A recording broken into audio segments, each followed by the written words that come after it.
Read this after finding a safe place to take refuge. A week after my 75-year-old father's accidental demise, a letter arrived unexpectedly. Enclosed were 6 keys and a paper indicating the location of a safe deposit box. The message contained only the directive to open the door. I proceeded to unlock all 6 locations, only to discover a truth so harrowing it made me want to cover my ears. With clenched fists, I set out on a path of revenge against a certain individual. To find out how this gruesome tale unfolds, read on until the end. I am Lisa Watson, 45 years old. My father was the president of a welfare-related company, and I heard that my mother passed away when I was still a baby. As a result, I have no memories of her. The only thing that allows me to feel her presence is a custom-made pair of necklaces that my father had crafted to match hers. Each pendant is designed to form a heart shape when the two are combined. However, it seems my mother's necklace was lost long ago, and the one I have in my possession is the one my father bequeathed to me. As an only child, I married Michael, who works at my father's company, 20 years ago. He is known as a capable employee, and at the time, people around us said things like, "Now the company is secure."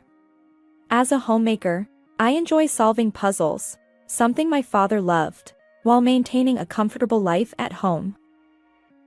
However, things weren't going smoothly. Before we got married, Michael was kind and gentle, but after we tied the knot, his attitude gradually changed. "Welcome home. I'll prepare dinner right away, so wait." I ate out, so I don't need anything. I'm going to bed. But we haven't really talked lately. I feel lonely. I confessed, and then he retorted, You're acting all cute, and it's disgusting. I hate that kind of thing. With an angry tone, he crawled into bed. His behavior toward me grew colder each day, and discussing starting a family became impossible. As a result, we remained childless, and by the time I turned 40, I had given up on having children. To make matters worse, 3 years ago, Michael started coming home extremely late, always reeking of sweet perfume. One day, I couldn't help but ask, "Michael, you're not cheating on me, are you?" I just go to hostess clubs for business. It's part of my job. Don't complain. But I began, only to be met with a sharp pain on my cheek. Michael raised his hand, trembling like a demon, bloodshot eyes fixed on me. I stood frozen, like a deer in headlights, unable to utter another word. Anyway, a carefree housewife like you shouldn't meddle in my affairs. Got it? At that moment, with no work experience to speak of, I had no choice but to remain silent. However, my father often used to say, "Even without hostesses or alcohol, you can build trust with business partners." Because of this, I had reservations about my husband's behavior. So, I confided in James, who was my father's close associate. James, a year younger than me, was like a comforting younger brother when we were together. He listened earnestly to my concerns while maintaining an appropriate distance. James held a high position in my father's estimation, and he occasionally visited our home for work-related matters. One day, I asked him, "James, what do you think about business partners going to hostess clubs?" His response was measured. Times change, and so do people's approaches to work. "True, thank you. I feel better now." If you ever need help, don't hesitate to ask. James assured me. His calm demeanor encouraged me not to dwell on the matter further. However, life took a dramatic turn shortly afterward. It happened 1 month ago. The morning after my husband left for an overnight business trip, I received a call from the police. My beloved father had passed away in an accident. When I arrived, he was already in the mortuary, appearing as if he were merely asleep. Following that, the police were in a frenzy as they arrived, along with the husband, my father's close associate James, and several company executives. Why would this happen? Please tell me everything, I implored tearfully. The investigating officer informed me that my father had jumped from a desolate cliff. Furthermore, traces of sleeping pills were found in his system, and his abandoned 7-seater car was nearby. Inside the car, they discovered a neatly typed suicide note. The letter contained the words, "I'm exhausted," and it left the position of the company president in the hands of my husband, Michael. Although it wasn't handwritten, James explained that my father often created memos on his computer, so a typed note wasn't unusual. Based on their experience, the police speculated that my father might have taken the pills to cloud his consciousness before leaping. James wasn't present at the time. No witnesses had come forward yet. I sincerely apologize, despite being in the position of a close associate. Tears welled up in his eyes, but he managed to hold back. Even my usually cold husband, Michael, gently embraced my shoulder during this difficult moment. However, my father, who presided over a large number of employees, left behind an abundance of tasks for those who remained. In the days that followed, chaos reigned within the company. For now, my husband assumed the role of president, and James seamlessly transitioned into his right-hand man. Meanwhile, I found myself caught up in handling matters related to relatives and acquaintances. Times like these make me wish I had a sibling, I thought. As an only child, having lost both my parents and feeling a vague sense of loneliness despite my husband's presence, I grappled with my emotions. 1 week had passed since my father's departure from this world when a letter arrived addressed to me. Inside the envelope was another, bearing the cryptic message, "Read this after finding a safe place." Curiosity piqued. I opened it immediately. 6 keys and a slip of paper with the location of a safe deposit box spilled out. A single note accompanied them. "Open all the doors. Only then will you discover the truth." Recalling my father's love for puzzles and feeling the weight of our shared bloodline, I found a glimmer of relief amidst my melancholy. Intriguing, I thought. From that day on, between household chores, I visited 6 different safe deposit boxes, unlocking each one. What unfolded was beyond my wildest expectations. Could this be real? I gasped, unraveling a truth that sent shivers down my spine. And as the events of the past played out like a flickering lantern in my mind, tears traced down my cheeks. I can't stay idle, even if it leads to a heartbreaking conclusion, I resolved. With my beloved's feelings weighing on my shoulders, I set forth. One day, a month after my father's funeral, my husband returned home unusually early and offered me wine. It was a gesture he had never made before. "Well, this is unusual. What's the occasion?" Actually, James mentioned that you like wine, so he gave it to me. "Really?" I said, surprised. When my husband pulled out the bottle, I did wonder what was going on. However, I indeed had a palate for both red and white wines, having conversed about wine with James before. James really knows everything about our family, doesn't he? With that, he disappeared into the kitchen, carrying the bottle and opener. He returned to the living room with a glass of wine in hand. I still have some work to do, so go ahead, Lisa. Thank you. Hold on a moment. I want to prepare some snacks.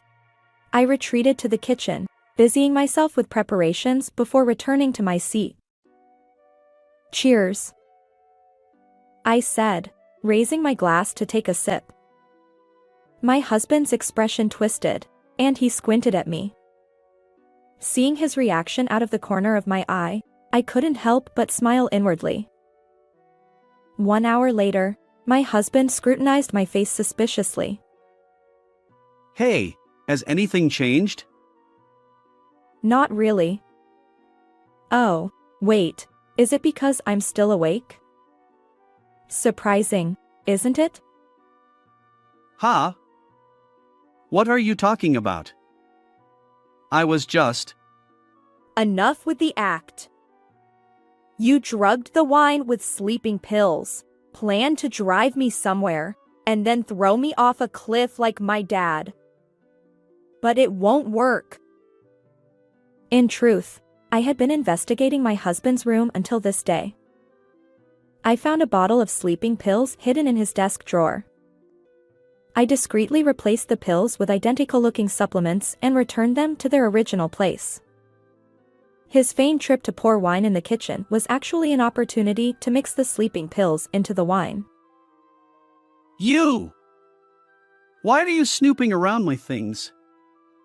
Those pills are for when I can't sleep. I don't need your transparent lies. Actually, something like this was sent to me recently. I dramatically spread out the letter and 6 keys on the table. I opened all the doors. Inside were thin papers with scattered words.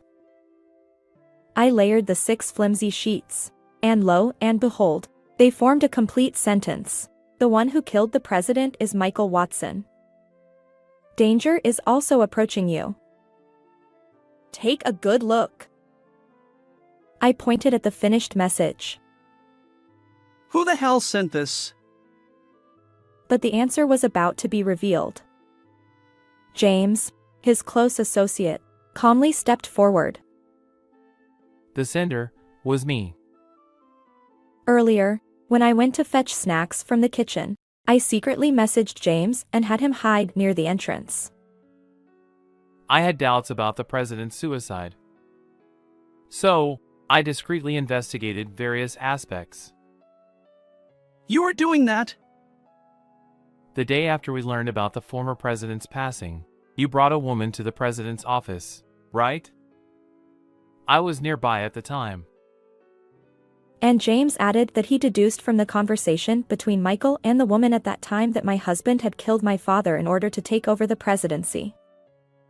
Upon the sudden revelation by his close associate, my husband couldn't help but roll his eyes and avert his gaze. I grabbed Michael's shoulders and shook him. And you were after my life just to get your hands on the entire fortune? The woman seemed to think all those affairs were mere jokes, but I believed it was the truth. He confessed that he had no concrete evidence until he could consult the police, but he wanted to inform me somehow. Hence, he chose to send a letter. However, my husband remained defiant. Why are you blindly believing what this guy says? Taking a deep breath, I decided to reveal the hidden truth. Actually, I began, ready to share the untold revelation. Once upon a time, my dad fell in love with my mom, who grew up in a children's foster care facility. However, due to strict parents, their marriage faced opposition. In the end, they married without consent, and I was born. What does that have to do with anything now? Please listen to the whole story. James interjected. My husband, wearing a stern expression, reluctantly took a seat nearby. However, during my dad's absence on a business trip, his strict parents initiated divorce proceedings without consent, leaving only my mom to be expelled from the house. Huh? But I thought she had passed away. That was a lie concocted to conceal our family secret. I revealed. Apparently, my mother, pressured by my father's parents, tearfully withdrew when they told her. A future president's wife with someone like you would tarnish our family reputation. To make matters worse, I, then just 1.5 years old, was forcibly separated from my reluctant mother, all for a selfish reason, to be the heir presumptive in case my father didn't have any male grandchildren in the future. Furthermore, my father was fed a false story by his parents.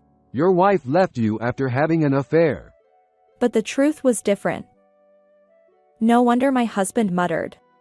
I had no idea about the president's past. Understandably, this was a closely guarded secret known only to a select few relatives.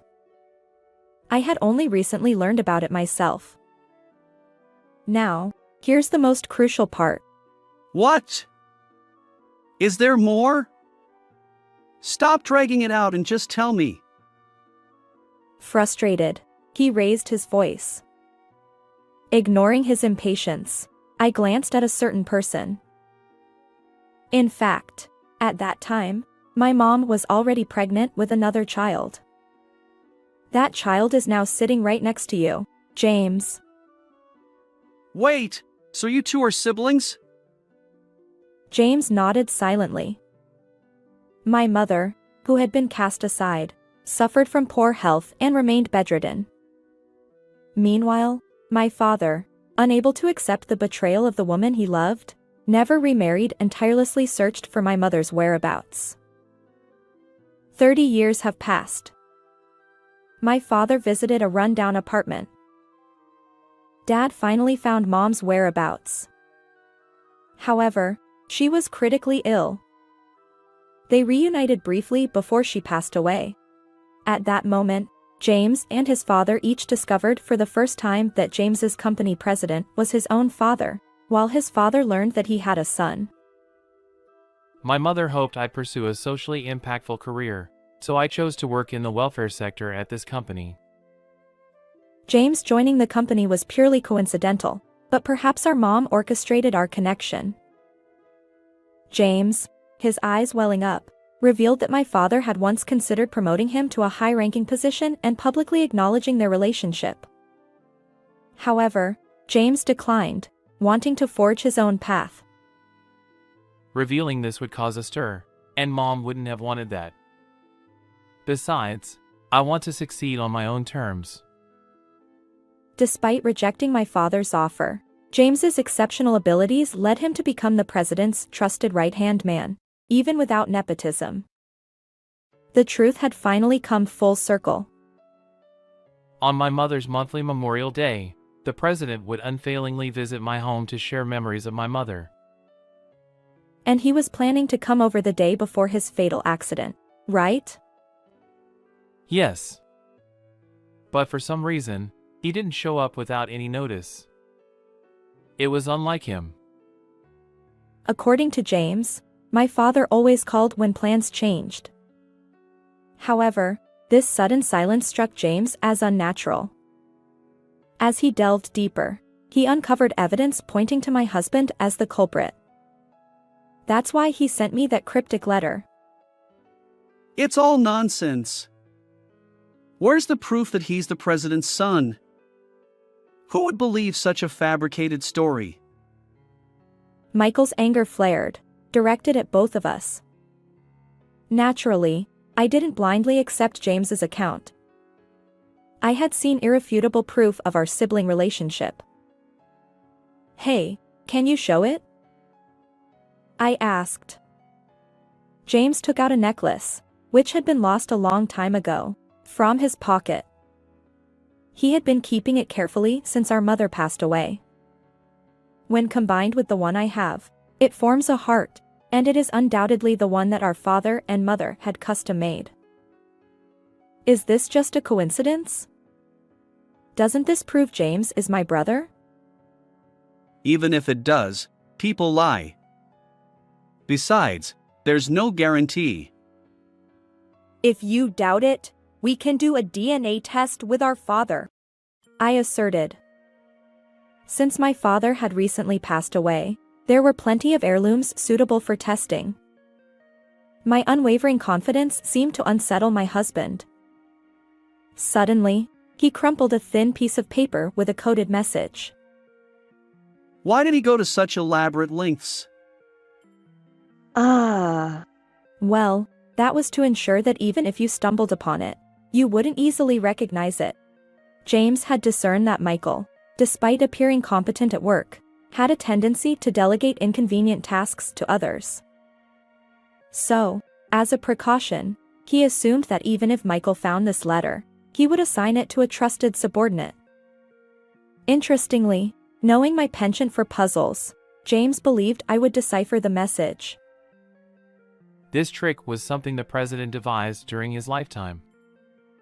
He'd proudly say, "How's that? Quite clever, isn't it?" Come to think of it, my dad always jotted down interesting ideas.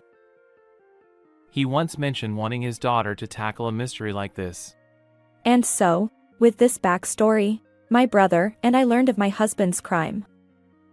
Over time, we meticulously searched for clues in his room.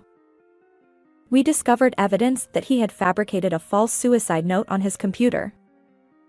Additionally, James checked Michael's motorcycle ride history using an app.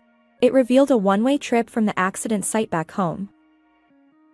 "You loaded the motorcycle onto the car, pushed my dad off the cliff, and then used the bike to return home," I exclaimed. Recalling the day before my father's demise, my husband claimed to be on a business trip. However, according to James, there was no such task. "Your marriage to me was probably just about money and status." On the day when Michael secretly brought his affair partner into the president's office, James discreetly followed the woman. It turned out that she was a hostess from a cabaret club. Later, James infiltrated the club undercover. The woman, smitten with James, readily spilled the truth. "Why harm my dad at all?" I couldn't wait until the old man kicked the bucket. Despite Michael's repeated attempts to retire, my father adamantly refused. It seemed my husband couldn't bear to wait for his demise. His selfishness ignited a fiery rage within me. "We'll share our findings with the police and request a reinvestigation." But you haven't reported it yet. Could it be because you still care about me? My husband retorted, spouting nonsensical excuses even at this point. James, equally baffled, remained silent. "Going to the police would have resolved it through the legal system, wouldn't it? But I wanted to take matters into my own hands and avenge our dad." When I confessed my inner turmoil, Michael finally seemed to grasp the situation he was in. He apologized tearfully on the spot. Michael's face was a mess of tears and runny nose as he looked up at me. His body trembled uncontrollably. However, neither I nor my brother had any intention of forgiving Michael, who had sent our father to the afterlife. "What you've done is a serious crime." But please forgive me. "Prepare to experience despair." No! Afterward, with James's assistance, I handed the sobbing Michael over to the police. In the subsequent interrogation, Michael admitted to taking our father's life. With the intervention of a lawyer between him and me, the divorce was finalized. The $20,000 compensation was paid from his savings. According to reports, Michael, now confined behind bars, appears to be a mere shell of his former self. The woman, aware of his marital status, had an affair with him, and she has also demanded alimony of $10,000. Meanwhile, James, publicly acknowledged as the president's biological son, has assumed the role of the president, his past accomplishments duly recognized. I'll be assisting with administrative tasks at the company. From now on, my brother and I will join forces to uphold the legacy our father left behind. How did you find this story? Don't forget to subscribe to the channel. Until next time in our next video.